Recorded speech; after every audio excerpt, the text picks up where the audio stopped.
हरे कृष्ण, राधे राधे। स्वागत है आप सभी का हमारे चैनल पर।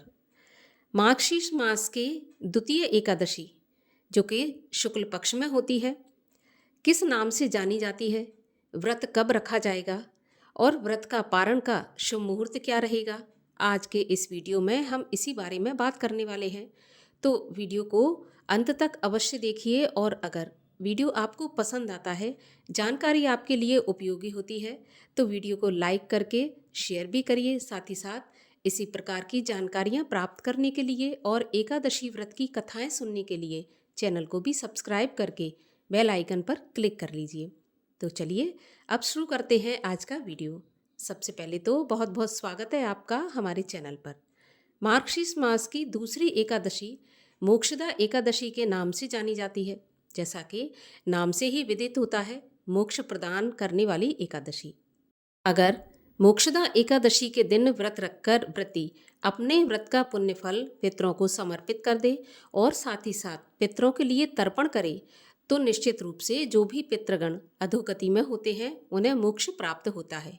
मोक्षदा एकादशी के दिन 1 लोटा जल में गंगा जल मिलाकर और थोड़े से काले तिल मिलाकर दक्षिण की तरफ अर्घ देने से पितरों को तृप्ति प्रदान होती है।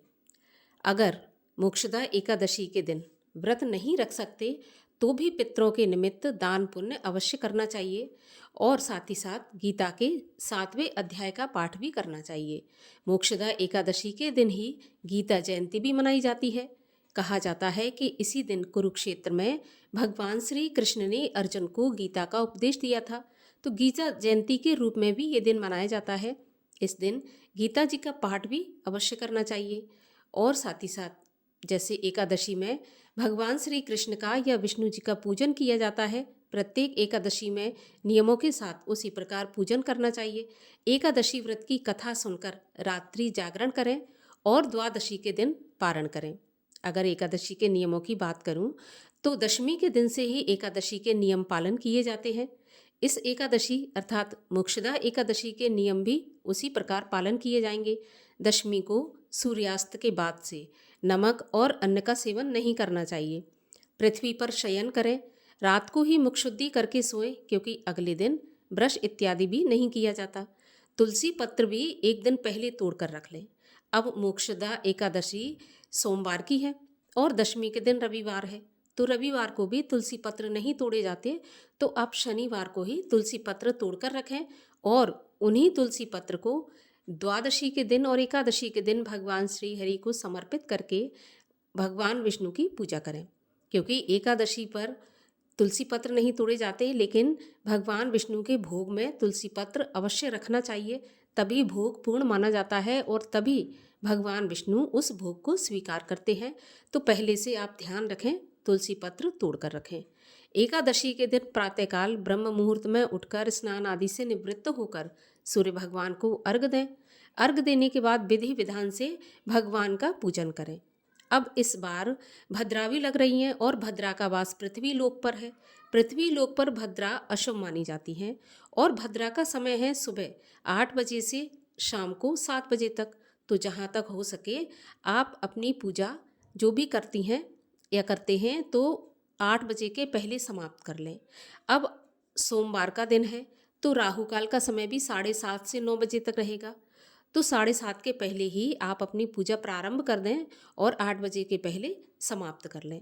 तो इस प्रकार से एकादशी के दिन पूजा के समय का विशेष ध्यान रखें, इस समय पर पूजा समाप्त करें, नहीं तो फिर भद्रा काल और राहु काल का समय प्रारंभ हो जाएगा। इसके बाद रात्रि जागरण करें। रात्रि जागरण का बहुत अधिक महत्व एकादशी के व्रत में माना जाता है। अगर पूरी रात नहीं जाग सकते किसी वजह से तो फिर आधी रात तक तो अवश्य ही जागना चाहिए। भगवान विष्णु का ध्यान करते हुए, भगवान श्री कृष्ण के भजन कीर्तन करते हुए अगले दिन द्वादशी पर व्रत का पारण किया जाता है, तो द्वादशी पर व्रत का पारण करें।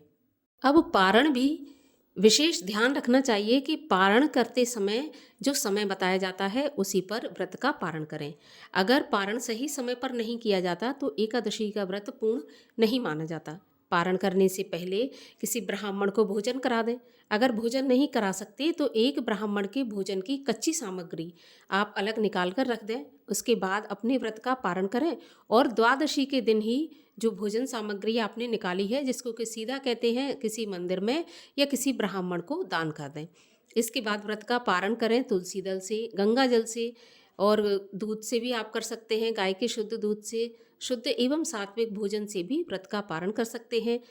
इसके अलावा एकादशी पर चावल का सेवन नहीं किया जाता, परंतु द्वादशी पर चावल अवश्य खाना चाहिए, तो चावल से भी व्रत का पारण करें। आप चाहें तो 1-2 दाना कच्चा चावल मुंह में डालकर भी आप व्रत का पारण कर सकते हैं। तो इस प्रकार से एकादशी के व्रत का पारण और एकादशी व्रत के नियमों का पालन करते हुए एकादशी व्रत पूर्ण करें। और अंत में जब आपका व्रत पूर्ण हो, आप पारण करें, उस वक्त तुलसी जी के समक्ष, भगवान श्री हरि विष्णु के समक्ष अगर आप चाहें तो इस एकादशी के व्रत का जो पुण्य है अपने पितरों को समर्पित करें और भगवान से प्रार्थना करें कि प्रभु, जो भी मेरे पितृगण किसी नीच गति में या नीच योनि में या अधम योनि में पड़े हैं, उन्हें आप मोक्ष प्रदान करके अपने चरणों में स्थान दें। इस प्रकार से आप चाहें तो इस एकादशी का पुण्य फल भी अपने पितरों को समर्पित कर सकते हैं। तो इस प्रकार से मोक्षदा एकादशी, जो कि बहुत ही विशेष एकादशी है, इसका पालन सभी सनातनियों को करना चाहिए। अब आइए जानते हैं कि मोक्षदा एकादशी का व्रत किस दिन रखा जाएगा।